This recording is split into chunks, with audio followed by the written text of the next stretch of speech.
Welcome to Believe It or Not, an Interfaith Grand River program. I'm your host, August Edelman, and I'm joined today by Judith Oudejans, who is a member of the Baha'i community and also part of Interfaith Grand River. Thank you so much for being on the show today, Judith. Oh, you're welcome. It's a pleasure to be here.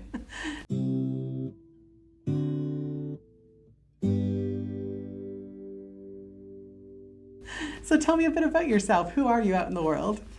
So, in my professional life, I have lived and worked in 5 countries on 3 continents. Wow. It's mostly community development related with a kind of a religious and spiritual twist to it. I live now in Waterloo with my family. My personal life, I'm married. I have 2 kids in their 20s, both still at home. In my spare time, I love to exercise and be outside, and also helping my siblings take care of my mother. Lovely. So I know you're Baha'i. Did you grow up in the Baha'i tradition? Can you tell me a bit about kind of your background? Yeah, so actually probably the first third of my life I was Roman Catholic. I was born into a Roman Catholic family in the Netherlands, and I was a toddler when my family moved to Canada. We moved to a small Catholic community, St. Clement's, which is not that far from here. And I was fairly active, I would say, in the community. I participated in the choir, went to church regularly, did spiritual retreats, stuff like that. As a child, I really believed in the existence of God. I feel like I could sense the divine presence, and it was a great comfort. And especially, I could feel that when I was in nature. When I got to high school, around that age, I started to have different thoughts. My parents started exploring different things like Eastern philosophies. In high school, I took a world religions course. I also had friends who were agnostics and atheists. They introduced me to books like Hermann Hesse, and that, I really started to question the existence of God, and it was kind of a confusing time for me, kind of unhappy because of other reasons as well, the turbulence of teenage years.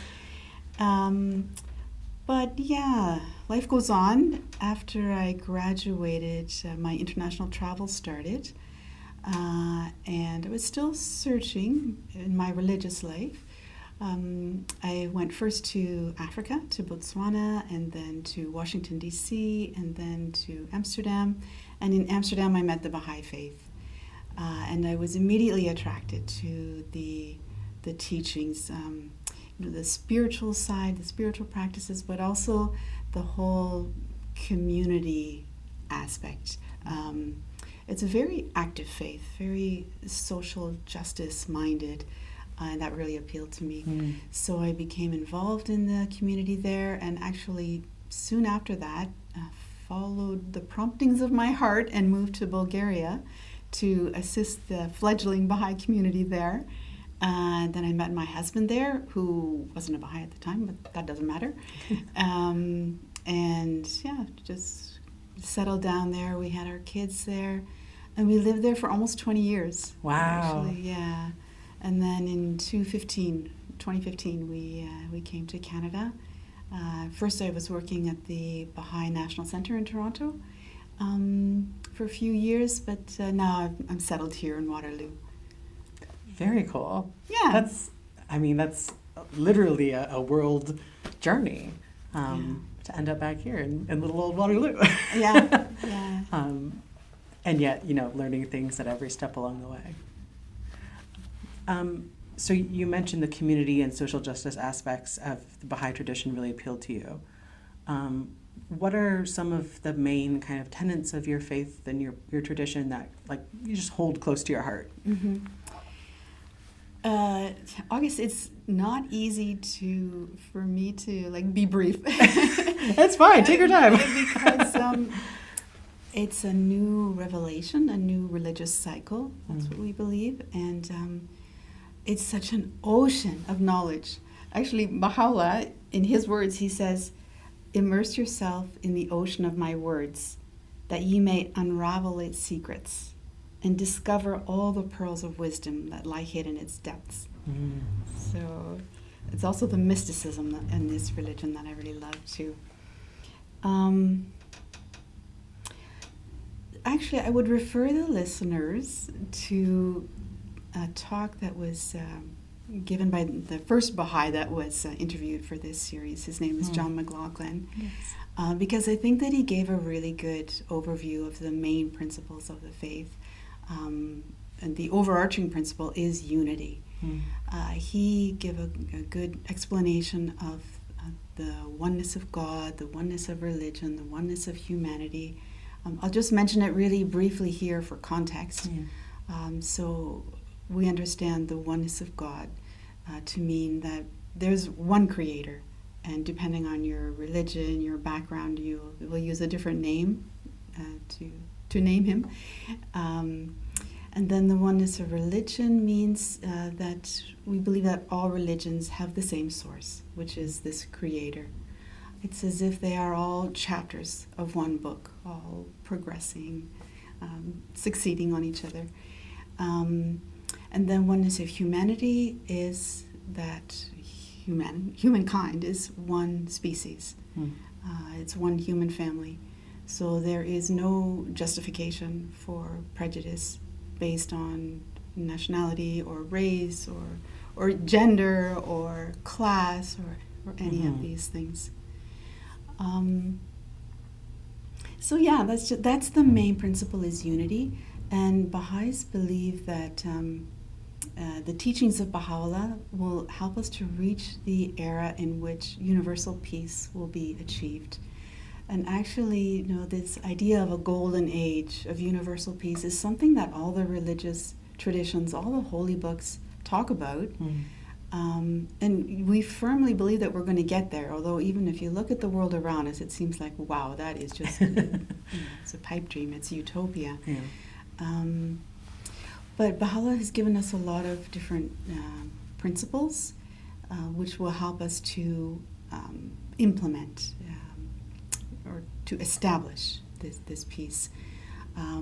So, for example, the elimination of prejudices, right? The equality of women and men, like true equality. Baha'u'llah uses a very nice example of an image of a bird, which I think is becoming more popular actually. So men and women are like two wings of a bird, and they have to be equally strong in order for that bird to be able to take off and fly. Another example of like a practical application of this principle is that if a family only has enough money to educate one of the children, it should be the girl child, because the women are the first educators of children. So it's really important that women are educated. And I think international development is starting to prove this already. Research is proving that where women in society are educated, there is more progress. Yeah. So other principles are things like the abolition of the extremes of wealth and poverty, or the confirmation of justice as the primary principle that should regulate all human affairs. Another principle which I really find interesting is the essential harmony between religion and science. And I have a quotation here from our highest governing body, which I think explains this principle really well. It says, "True prosperity increases when we draw upon the knowledge of both science and religion to promote human welfare. Science offers insight into the material world and safeguards individuals from superstition. And religion fosters values, motivates action, and builds the bonds of community life." So we need to have both sides. So yeah, there's a lot of different principles that I could mention. I'll just keep it at that. Yeah. No, that's interesting. Yeah. But another aspect is that we're very active in our faith. we don't have these principles just as some kind of vague aspirations. We are expected to learn how to implement them. So, for example, education is really important for us, and we have programs for all age levels. There are children's classes, there are groups for junior youth, and then there are study groups for anybody 15 and up. And the purpose of these groups is really to help us develop character, develop moral structure, learn about the needs of our communities, learn how to gain the skills to meet those needs, learn about the influences of society, the positive, the negative, learn how to navigate them. So yeah, it's a continual process of learning and then practicing and refining and learning how to collaborate with each other. Yeah, and actually in our communities, not just with Baha'is, of course, because all of these programs, all of these activities are open to Baha'is and people who are not Baha'is, because the idea is to really just help our communities move forward. That's really interesting. You sort of led directly into my next question, which is sort of about how being Baha'i has impacted your community life. Clearly it has. So outside of the context of those sort of learning opportunities, how does it shape you day to day, or shape the people who are around you? I would say it's been transformational. Yeah. And actually it's interesting because Baha'u'llah says that that's the purpose of religion, right, is to transform society. And if I may, I'll use another quotation. He asks, is not the object of every revelation to effect a transformation in the whole character of mankind, a transformation that shall manifest itself, both outwardly and inwardly, that shall affect both its inner life and external conditions. So all religions do that. If we look at history in a different context, like if we look at it in terms of when a manifestation or a prophet or a divine educator came, and how civilization advanced after their revelation was given to humankind, we can see that it's continually progressing. So going back to myself, yeah, it's been transformational. I feel that I'm a substantially different person from what I was before I was Baha'i. I feel more balanced, but it's an interesting balance because, for example, I think that my moral structure is more conventional. On the other hand, I feel that I'm more tolerant and appreciative of differences than I was before. I'm more peaceful, more calm and happy because I understand what's happening in the world. Baha'u'llah has given us a framework, like a blueprint that we can use to try to solve the problems. And he explains that there's like a dual process going on in the world. There's disintegration of the old order and integration of a new order. By the old order, I think that's clear to everybody how things are falling apart.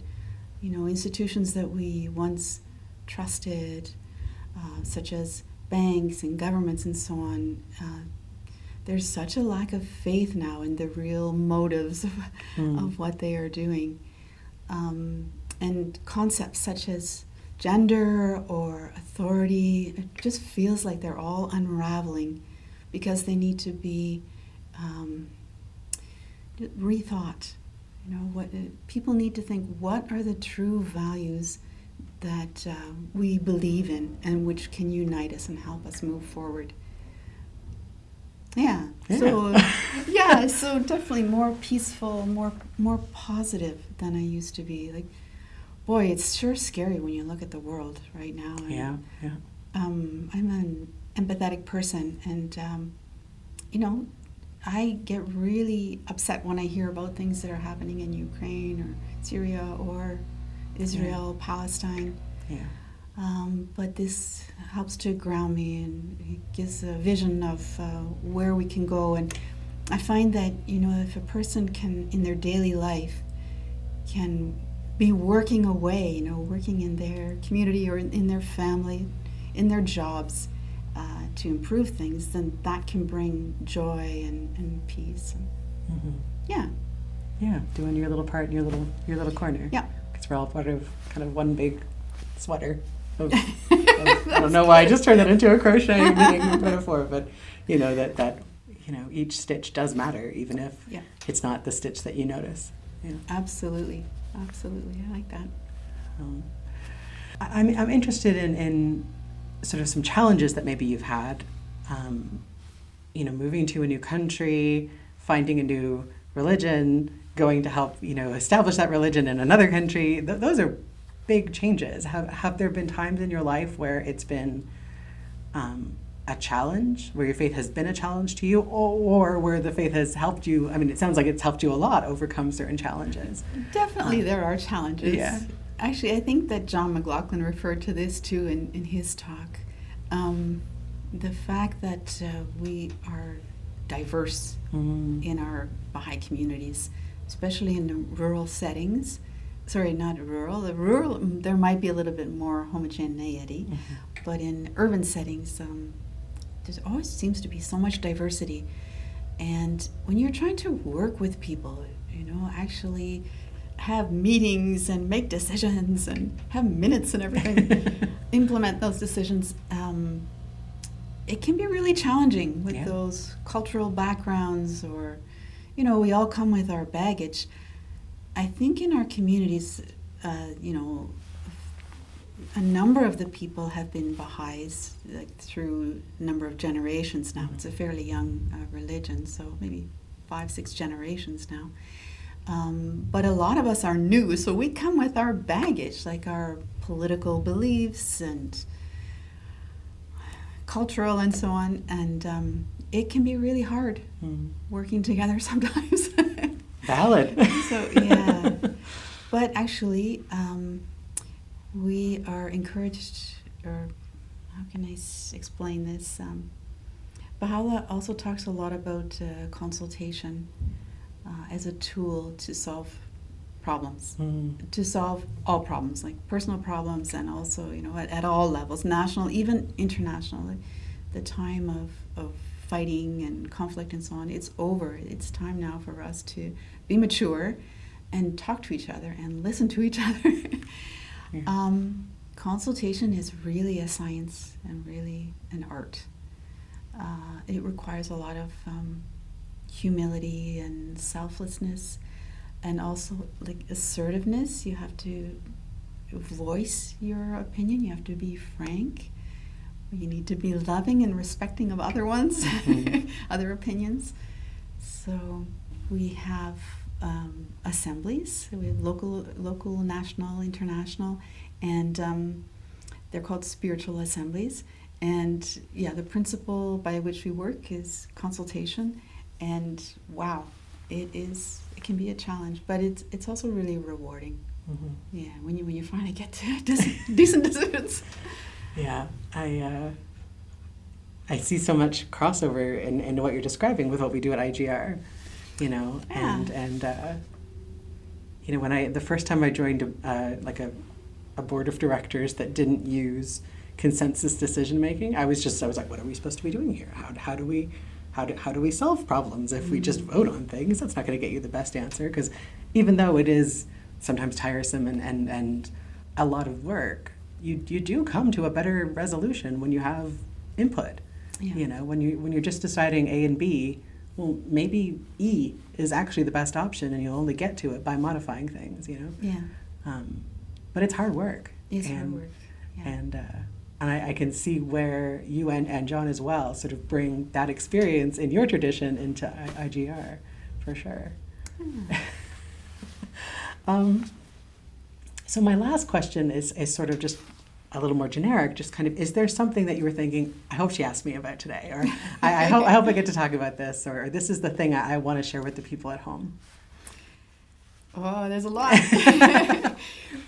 But a thing which is possibly curious for people is that we don't have clergy. We don't have any hierarchy.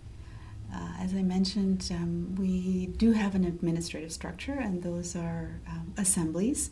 So in every locality, as soon as you have 9 Baha'is above the age of 18, actually 18 you can vote, 21 is when you can serve on an assembly. So above the age of 21, then you form an assembly and you start helping your community, not just Baha'is, but the whole community, doing what you can. Hang on, where was I?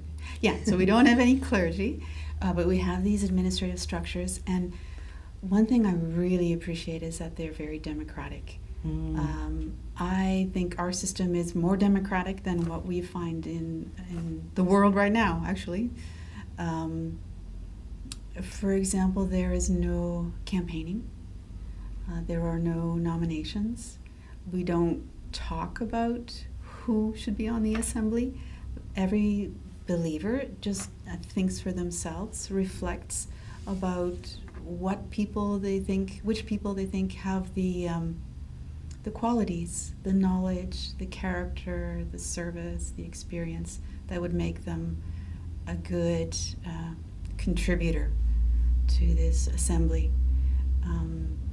So it's very democratic. You don't need to be rich. You don't need to be influential. You don't have to put yourself forward in order to be there.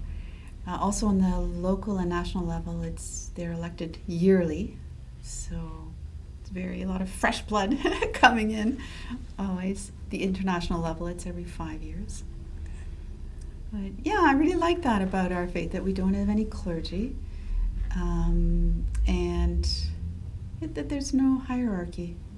It's interesting, they say that in new Baha'i communities, like for example in Eastern Europe, those communities are pretty young compared to other places where religion has been established, right? In this former Soviet Union, the religion was not allowed during communism. So those communities are young, and you see that they've kind of lost this habit of having somebody stand in front of the room and tell people how it's going to be.